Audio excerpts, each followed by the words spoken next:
Gapiradigan bo'lsam, bo'yingiz 2 metr, misol uchun, jinsiy a'zoingiz razmeri menimcha bo'lishi kerak.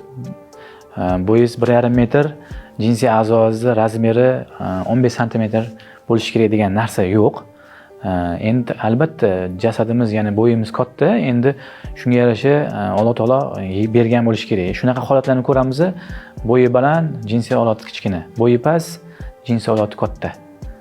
Endi bu bunga qarab o'lchanmagan. Hozir endi bu narsaga ham aytib o'tishim kerak. Jinsiy a'zoni katta kichikligi nasligimizga ham bog'liq bo'ladi va ona qorni davrida, ya'ni o'sha yerda qanaqadir gormonlar yetishmovchiligi bilan tug'ilish natijasida har xil ona kasalliklar bilan o'tkazgan holatda ham, ya'ni olatda o'sha immunni kerakli jinsiy organlarga kerakli bo'lgan gormonlarni normada yetib bormasligi natijasida ham jinsiy a'zo kichkina bo'lish holatlari ham bo'lishi mumkin.